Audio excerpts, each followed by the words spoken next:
जय श्री राम।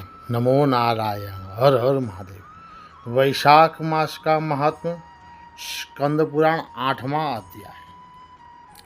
राजा पुष्या को भगवान का दर्शन, उनके द्वारा भगवत स्तुति और भगवान के वरदान से राजा की सायुज्य मुक्ति होती है। श्रुतदेव जी कहते हैं कि परमात्मा भगवान नारायण चारों भुजाओं से सुशोभित थे।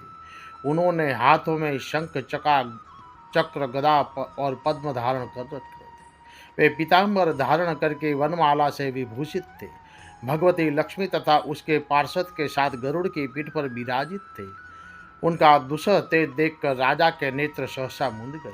उनके सब अंगों में रोमांच हो गया और नेत्रों से अश्रु धारा प्रवाहित होने लगी। भगवत दर्शन के आनंद में उनका हृदय सर्वथा डूब गया। उन्होंने तत्काल आगे बढ़कर भगवान को साष्टांग प्रणाम किया। फिर प्रेम विह्वल नेत्रों से विश्वामित्रेय जगदीश्वर श्री हरि को बहुत देर तक निहार कर उनके चरण धोए और उस जल को अपने मस्तक पर धारण किया। उन्हीं चरणों की धोवन रूपा गंगा श्री ब्रह्मा जी सहित तीनों लोकों को पवित्र करती है। तत्पश्चात राजा ने महान वैभव से बहुमूल्य वस्त्र आभूषण और चंदन से हार धूप दीप तथा अमृत के समान नैवेद्य के निवेदन आदि से एवं अपने तन मन धन और आत्मा का समर्पण करके अद्वितीय पुराण पुरुष भगवान श्री विष्णु का पूजन किया। पूजा के बाद इस प्रकार की स्तुति की, जो निर्गुण निरंजन एवं प्रजापतियों के भी अधीश्वर है, ब्रह्मा आदि संपूर्ण देवता जिनकी वंदना करते रहते हैं, उन परम पुरुष भगवान श्री हरि को मैं प्रणाम करता हूँ। शरणागतों की पाप राशि का नाश करने वाले आपके चरणाविंदों को परिपक्व योग्य वाले योगियों ने जो अपने हृदय में धारण किया है, यह उनके लिए बड़े सौभाग्य की बात है। बढ़ी हुई भक्ति के द्वारा अपने अंतकरण तथा जीवन भाव को भी अपने चरणों में ही चढ़ाकर वे योगी जन उनके चरणों में चिंतन मात्र से आपके धाम को प्राप्त हुए हैं। विचित्र कर्म करने वाले आप स्वतंत्र परमेश्वर को मेरा नमस्कार है। साधु पुरुषों पर अनुग्रह करने वाले आप परमात्मा को मेरा प्रणाम है। प्रभो, आपकी माया से मोहित होकर मैं स्त्री और धन रूपी विषयों में ही भटकता रहा हूँ। अनर्थ में ही मेरी अर्धदृष्टि हो गई थी। प्रभु, हे विश्वमूर्ति, जब जीव पर आप अनंत शक्ति परमेश्वर की कृपा होती है, तभी उस महापुरुषों का संग प्राप्त होता है, जिससे यह संसार समुद्र गोपद के समान हो जाता है। ईश्वर, जब सत्संग मिलता है, तभी आप में मन तथा बुद्धि का अनुराग होता है। तदेव जीवस्य भवेत् कृपा विभो दुरंत सकैरस्तव विश्वमृते समागम श्यामहंता हिम पुंसा भवाबुन्धेर्यहि गोष्पदायते सत्संगमो देव यदेव भूयाति स देवे त्वयि जायते मति। मेरा समस्त राज्य जो मुझसे छीन गया था, वह भी आपका मुझ पर महान अनुग्रह ही हुआ था, ऐसा ही मैं मानता हूँ। मैं न तो राज्य चाहता हूँ, न पुत्र के आदि की इच्छा रखता हूँ और न कोष की अभिलाषा करता हूँ। अपितु मुनियों के द्वारा ध्यान करने योग्य जो आपके आराधनीय चरणाविंद है, उन्हीं का नित्य सेवन करना चाहता हूँ। हे देवेश्वर, हे जगन निवास, मुझ पर प्रसन्न होइए, जिससे आपके चरण कमलों की स्मृति बराबर बनी रहे तथा स्त्री पुरुष खजाना एवं आत्मीय कहे जाने वाले सब पदार्थों में जो मेरी आसक्ति है, वह सदा के लिए दूर हो जाए। हे भगवान, मेरा मन सदा आपके चरणार विंदों के चिंतन में लगा रहे। मेरी वाणी आपके दिव्य कथा के निरंतर वर्णन में तत्पर हो।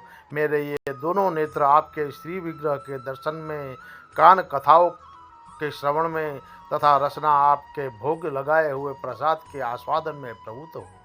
हे प्रभु, मेरी नासिका आपके चरण कमलों की तथा आपके भक्तजनों के गंध विलेपन आदि की सुगंध लेने में, दोनों हाथ आपके मंदिर में झाड़ू देने के आदि सेवा में, दोनों पैर आपके तीर्थ और कथा स्थान की यात्रा करने में तथा मस्तक निरंतर आपको प्रणाम करने में मेरा संलग्न रहे। मेरी कामना आपकी उत्तम कथा में और बुद्धि और निश आपका चिंतन करने में तत्पर हो। मेरे धर पर और घर पर पधारे हुए मुनियों द्वारा आपकी उत्तम कथा का वर्णन तथा आपकी महिमा का ज्ञान होता रहे और इसी में मेरे दिन बीते। हे भगवान विष्णु, एक क्षण तथा आधे पल के लिए भी ऐसा प्रसंग न उपस्थित हो जो आपकी चर्चा से रहित हो। हे हरे, मैं परमेष्टि ब्रह्मा का पद, भूतल का चक्रवर्ती राज्य और मोक्ष भी नहीं चाहता, केवल आपके चरणों की निरंतर सेवा चाहता हूँ, जिसके लिए लक्ष्मी जी तथा ब्रह्मा, शंकर आदि देवता भी सदा प्रार्थना किया करते हैं। राजा के इस प्रकार स्तुति करने पर कमल नयन श्री भगवान विष्णु प्रसन्न हो मेघ के समान गंभीर वाणी में इस प्रकार कहा, हे राजन, मैं जानता हूँ तुम मेरे श्रेष्ठ भक्त हो, कामना रहित और निष्पास हो। हे नरेश्वर, मुझ में तुम्हारी दृढ़ भक्ति हो और अंत में तुम मेरा सायुज्य प्राप्त करो। तुम्हारे द्वारा किए हुए इस स्तोत्र से इस पृथ्वी पर जो लोग स्तुति करेंगे उनके ऊपर संतुष्ट हो मैं उन भोग और मोक्ष प्रदान करूँगा। यह अक्षय तृतीया इस पृथ्वी पर प्रसिद्ध होगी, जिसमें भोग और मोक्ष प्रदान करने वाला मैं तुम्हारे ऊपर प्रसन्न हुआ। जो मनुष्य इस तिथि को किसी भी बहाने से अतः स्वभाव से स्नान दान आदि क्रियाएं करते हैं, वे मेरे अविनाशी पद को प्राप्त होते हैं। जो मनुष्य पितरों के उद्देश्य से अक्षय तृतीया को श्राद्ध करते हैं, उनका किया हुआ वह श्राद्ध अक्षय होता है। इस तिथि में थोड़ा सा भी जो पुण्य किया है और किया जाता है, उसका फल अक्षय होता है।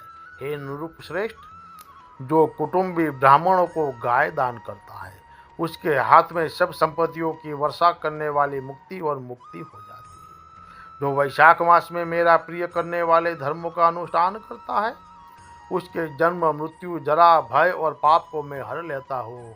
अनध यह वैशाख मास मेरे चरण चिंतन की ही भांति ऐसे सहस्त्र पापों को हर लेता है, जिनके लिए शास्त्रों में कोई प्रायश्चित नहीं मिलता है। राजा को यह वरदान देकर देवाधिदेव भगवान जनार्दन सबके देखते देखते ही वहीं अंतर ध्यान हो गए।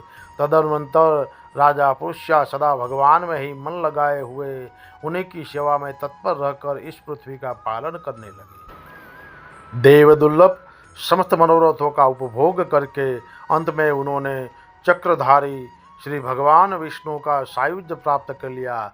जो उस उत्तम उपाख्यान को सुनते और सुनाते हैं, वे सब पापों से मुक्त हो भगवान विष्णु के परम पाद को पाते हैं। स्कंद पुराण का ये 8वां अध्याय समाप्त हुआ। जय श्री राम। नमो नारायण। हर हर महादेव।